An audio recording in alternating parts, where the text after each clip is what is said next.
Olá, queridos. O apóstolo Paulo é o autor dessas palavras conhecidíssimas no meio cristão. Romanos capítulo 12, do verso 1 ao 2. Rogo-vos, pois, irmãos, pela compaixão de Deus, que apresentei os vossos corpos em sacrifício vivo, santo e agradável a Deus, que é o vosso culto racional, e não sede conformados com este mundo, mas sede transformados pela renovação do vosso entendimento, para que experimenteis qual seja a boa, agradável e perfeita vontade de Deus. O apóstolo Paulo fala no inconformismo cristão. Depois de expor sobre a gloriosa salvação que recebemos pela fé em Cristo, Paulo insta a igreja para demonstrar essa verdade através de uma vida de consagração a Deus. Ao lermos o Antigo Testamento, especialmente os livros escritos por Moisés, observamos que os animais do sacrifício eram arrastados ao altar involuntariamente, mas quanto a nós, os que servem a Cristo Jesus, de acordo com o apóstolo, devemos voluntariamente oferecer o nosso corpo a Deus como sacrifício vivo, santo e agradável. Nosso corpo foi comprado pelo sangue de Cristo, é morada do Espírito Santo, é habitação de Deus.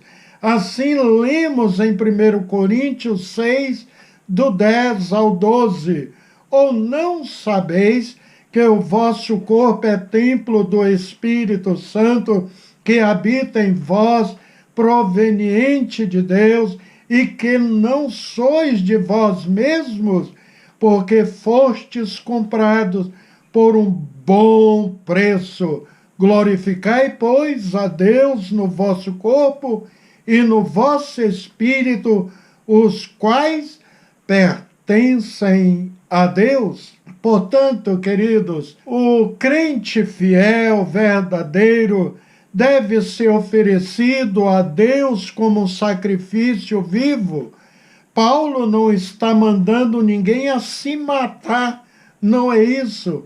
Parafraseando suas palavras, o que nos ensina é que nosso corpo não é destinado mais à impureza.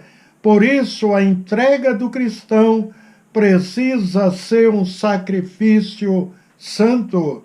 Nosso corpo é para o Senhor e, por isso, seu sacrifício precisa ser agradável, ou seja, sem mácula.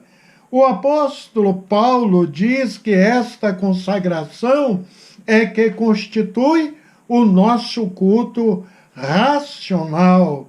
A palavra racional significa lógico, coerente, autêntico. O culto que agrada a Deus é aquele onde há coerência e consistência entre o altar e o trabalho, entre o templo e o lar, entre a adoração e a vida. O culto que prestamos a Deus no altar é vazio de significado se não é acompanhado de uma vida de obediência e fidelidade ao nosso Deus. Observe esses textos bíblicos. Isaías 1, do 15 ao 16. Por isso, quando estendeis as vossas mãos, escondo de vós os meus olhos. ainda que multipliqueis as vossas orações, não as ouvirei, porque as vossas mãos estão cheias de sangue. Lavai-vos, purificai-vos, tirai a maldade dos vossos atos de diante dos meus olhos, cessai de fazer o mal. Agora observe o profeta Amós, capítulo 5, do 21 ao 23. Odeio, desprezo as vossas festas, e as vossas assembleias solenes não me exalarão bom cheiro, e ainda que me ofereçais holocaustos, ofertas de alimento, não me agradarei delas, nem atentarei para as ofertas pacíficas de vossos animais gordos. Afasta de mim o estrépito dos teus cânticos, porque não ouvirei as melodias das tuas violas. E agora vamos ler outro texto do profeta Malaquias, capítulo 1, versículos 6 ao 10. O filho honra o pai e o servo seu senhor. Se eu sou pai, onde está a minha honra? E se eu sou senhor, onde está o meu temor? Diz o Senhor dos exércitos a vós, ó sacerdotes, que desprezais o meu nome, e vós dizeis, em que nós temos desprezado o teu nome? Ofereceis sobre o meu altar pão imundo, e dizeis, em que te havemos profanado? Nisto que dizeis, a mesa do Senhor é desprezível, porque quando ofereceis animal cego para o sacrifício, isso não é mal? E quando ofereceis o coxo ou enfermo, isto não é mal? Ora, apresenta-o ao teu governador, porventura terá ele agrado de ti, ou aceitará ele a tua pessoa? Diz o Senhor dos exércitos.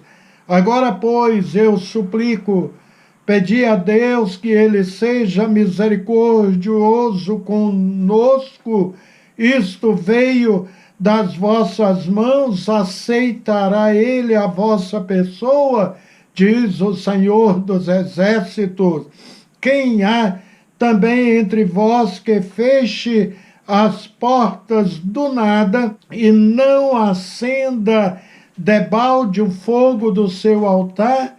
Eu não tenho prazer em vós, diz o Senhor dos exércitos, nem aceitarei oferta da vossa mão. E por isso que Paulo diz no versículo 2 de Romanos 12 que eu li, e não sede conformado com este mundo, mas sede transformados pela renovação do vosso entendimento, para que experimenteis qual seja a boa, agradável e perfeita vontade de Deus.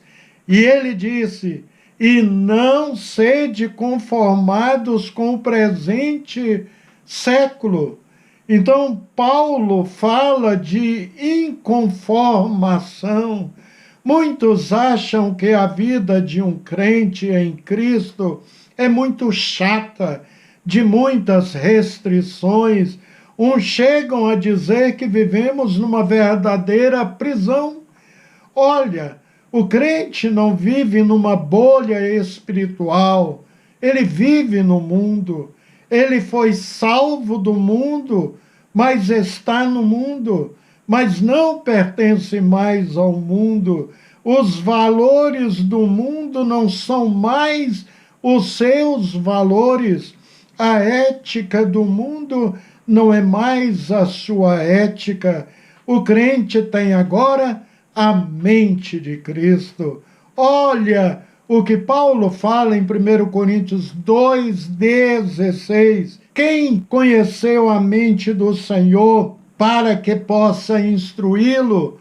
Nós, porém, temos a mente de Cristo. O que Paulo quis dizer que o cristão tem a mente de Cristo?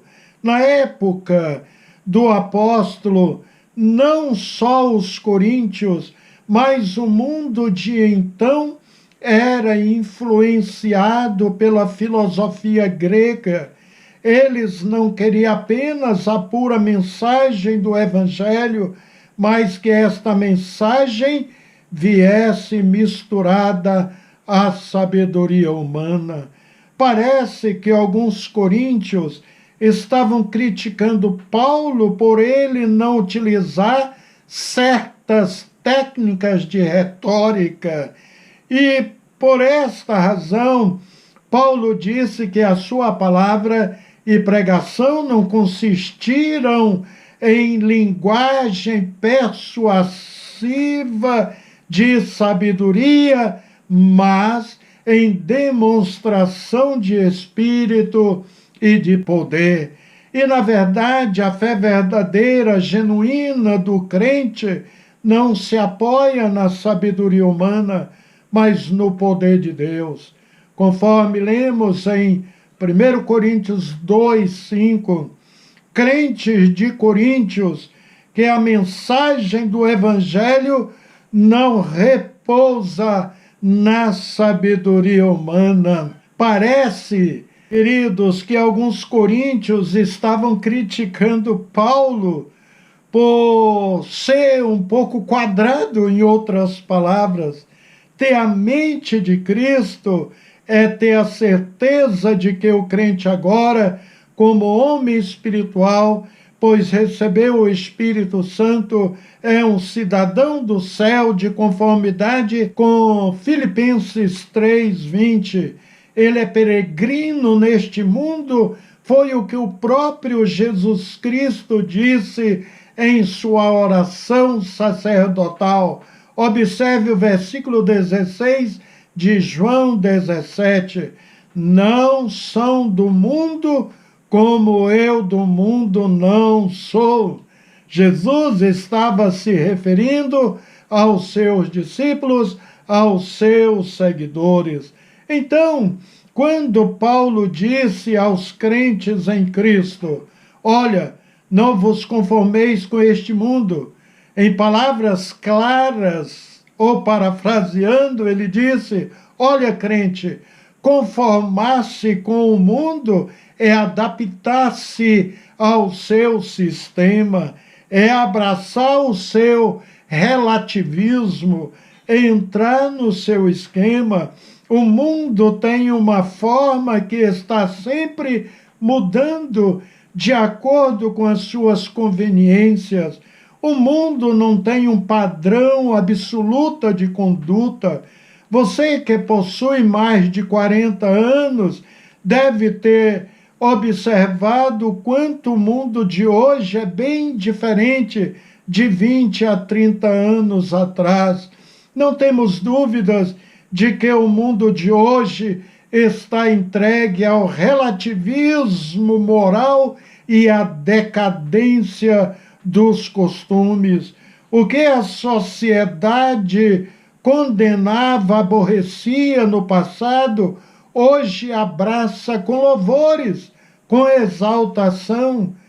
Também a lei da vantagem prevalece nos acordos comerciais e nos relacionamentos. O prazer carnal deve ser consumado sem levar em conta a vontade de Deus, é o que pregam, é o que vemos. Você não pode mudar isso, querido. É por isso que fica o conselho do apóstolo Paulo: não vos conforme com este mundo, uma vez que a ética do mundo é egoísta, é imoral, é atentatória contra a vontade de Deus e contra o próprio homem. Se você quiser, portanto, experimentar a vontade de Deus, não pode se conformar com esse sistema corrupto de valores.